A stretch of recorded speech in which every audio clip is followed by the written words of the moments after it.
تو یہ ایک ٹٹ فار ٹیٹ چل رہا ہے، اور اس میں جیسے کہ خود آپ نے بھی کہا اس میں ضرور، اور ہوا یہی ہے کہ نیتن یاہو جب یہاں آئے تو یہ ان کی پہلی ان پرسن ملاقات تھی ٹرمپ کے ساتھ جی جی جنگ شروع ہونے کے بعد. 28 فروری کو جنگ شروع ہوئی، اس کے بعد یہ ان کی پہلی وائٹ ہاؤس میں باقاعدہ ون آن ون ان سے ملاقات رہی. نمبر 1. نمبر 2 یہ کہ جنگ شروع ہونے سے پہلے انہوں نے تقریباً 1 سال کے اندر 7 دورے کیے تھے واشنگٹن کے، اور ظاہر ہے کہ ان کی پوری خواہش اور ان کی جتنی بھی لابیز امریکہ میں بھی جو موجود ہیں، اسرائیلی لابیز، جوش لابیز، وہ یہ چاہتے ہیں کہ ایران کے ساتھ معاملات طاقت کے ذریعے حل کیے جائیں. اچھا اب اس میں کوئی شک نہیں، آپ نے جو جیسا کہ فرمایا کہ پاکستان نے خصوصاً قطر تو بعد میں شامل ہوا، اصل تو جی کردار اور جو ایک انتہائی جو اہم کردار میڈیشن ادا کا رول کیا وہ پاکستان کی قیادت نے کیا، اور اس کو وہاں تک لے کے آئے جہاں ایک آلموسٹ امپاسبل ایک اس کو اسٹیپ سمجھا جاتا تھا کہ ایم او یو سائن کیا دونوں صدور نے، یعنی صدر ٹرمپ نے بھی اور صدر پزیشکیان نے، ایران کے دونوں نے وہ سائن کیا. پھر پاکستانی پرائم منسٹر شہباز شریف صاحب نے بھی ایز اے گارنٹور اس کو سائن کیا، میڈیٹر سائن کیا. تو یہ بہت بڑا بریک تھرو تھا دنیا کے لیے، جی اور دنیا یہ سمجھ رہی تھی کہ اب معاملات بہتری کی طرف جائیں گے. اچھا، اس میں دیکھیے اس میں جو بات تھی، جو ایک بہت سے ہمارے اپنے تجزیہ کاروں نے اس کو یہ سمجھ لیا کہ ایم او یو جو ہے وہ ایک فائنل ڈاکومنٹ ہے، اور اب جو کچھ بھی اس میں لکھ دیا گیا ہے وہ پتھر کی لکیر ہے، اور اس پر اب کچھ بات نہیں ہو سکتی. حالانکہ ایم او یو جو ہے بائی ڈیفینیشن وہ ایک میمورینڈم آف انڈرسٹینڈنگ کہا جاتا ہے، وہ ایک فائنل صحیح. ٹریٹی یا اس کو لیکن معاہدہ بہت نہیں کہا امیڈیٹ، گیا. فیض صاحب اور قطع کلامی کی معذرت، ایک بہت امیڈیٹ وائلیشن پھر ہم نے اس کی دیکھی بھی. اور جو بات آپ کر رہے ہیں جس طریقے سے دونوں لابیز ہم دیکھتے ہیں کہ متحرک ہیں، جو شاید بائی انٹینشن نہیں چاہ رہے کہ یہ معاملات اس جانب افہام و تفہیم سے حل ہوں. تو فیض صاحب چونکہ آپ خود واشنگٹن میں موجود ہیں، بڑا قریب سے معاملات کو دیکھ بھی رہے ہوتے ہیں، لیکن لیڈرشپ کا تو کسی حد تک یہ فیصلہ تھا، جیسے کہ امریکی صدر ڈونلڈ ٹرمپ، یو میں کریکٹ می فیض صاحب، انہوں نے تو خود کہا تھا کہ اسرائیل چاہتا ہے کہ وہ مجھے جنگ میں دھکیلے، جبکہ میں نہیں چاہتا، میں اس جنگ سے باہر نکلنا چاہتا ہوں. تو جب لیڈرشپ کا یہ موڈ ہے تو پھر واٹ میکس them resist کہ وہ پھر معاملات بالآخر اس طرح کی لابنگ سسٹم کے آگے آ کے مجبور ہو جاتے ہیں؟ جی دیکھیے، بہت اچھا پوائنٹ ہے آپ کا یہ، اور اس میں کوئی شک نہیں کہ صدر ٹرمپ نے بارہا یہ کہا ہے، اور خود ان کے اپنی پارٹی کے جو بڑے اہم ارکان ہیں اور ان کے اپنی پارٹی کے جو بڑے بڑے جو اینالسٹ اور پنڈٹس ہیں، انہوں نے بھی یہ بالکل کھل کر یہ بات کی کہ جنگ اس وقت امریکہ کے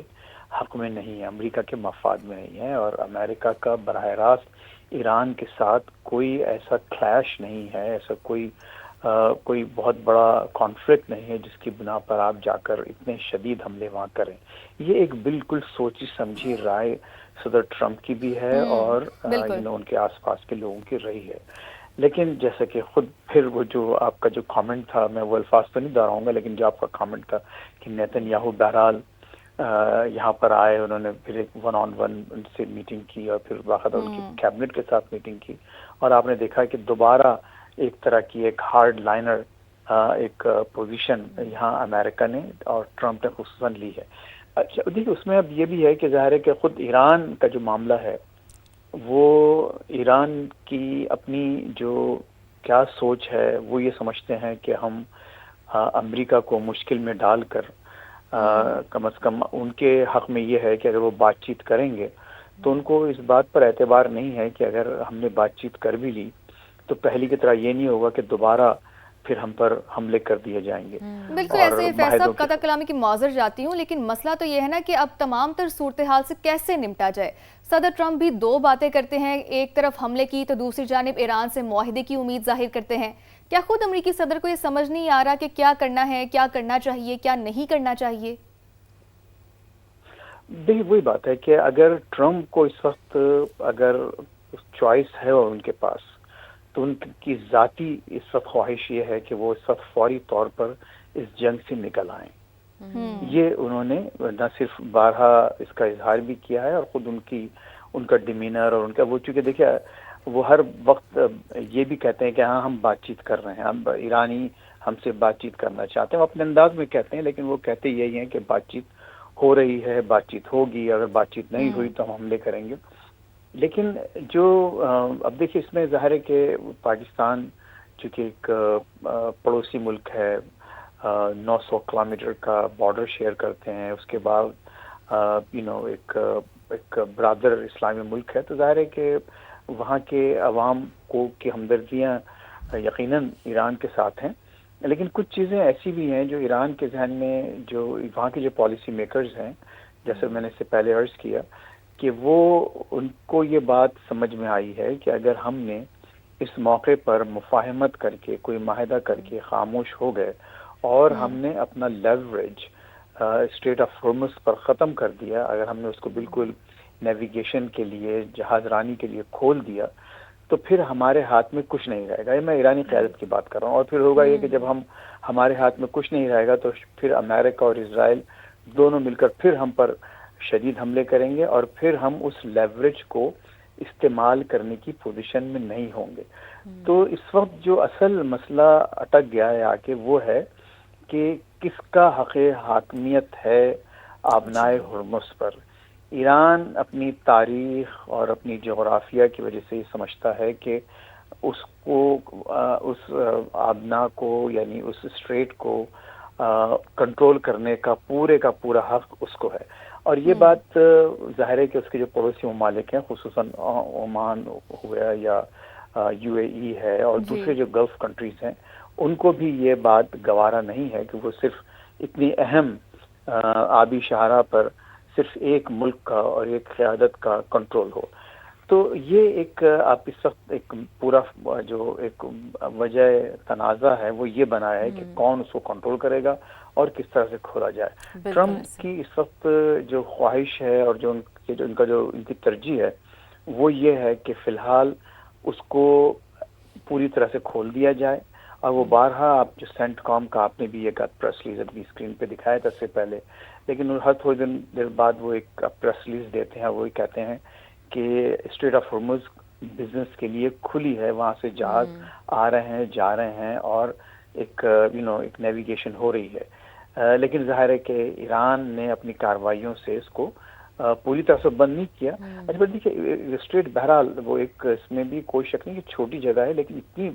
بڑی بہرحال ہے کہ کوئی ایک ملک اس کو اپنی طاقت سے کنٹرول نہیں کر سکتا۔ میں نہیں سمجھتا کہ ایران کے پاس وہ فوجی طاقت یا وہ نیوی ہے کہ جس کے ذریعے وہ پوری اسٹریٹ پر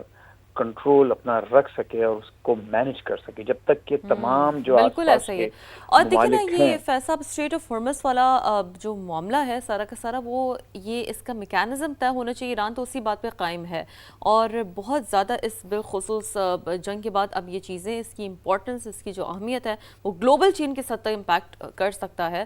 یہ بھی سامنے آیا ہے۔ تو ظاہر سی بات ہے معاملات اتنے سمپل تو نہیں ہے، but let's see and let's hope for something positive. بہت شکریہ، فیض رحمان صاحب ہمارے ساتھ موجود تھے، اور بڑا مفصل انداز میں معاملات آگے کس جانب بڑھ سکتے ہیں، کیا رکاوٹیں ہیں،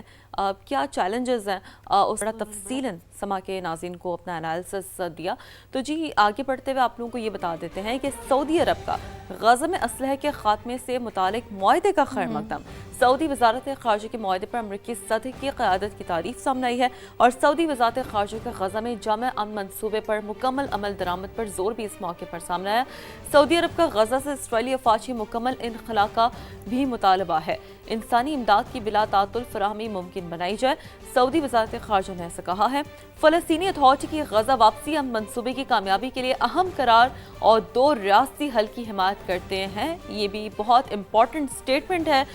جو کہ سعودی عرب نے دیا ہے۔ خطے میں پائیدار امن ہی سیاسی حل سے ممکن ہے،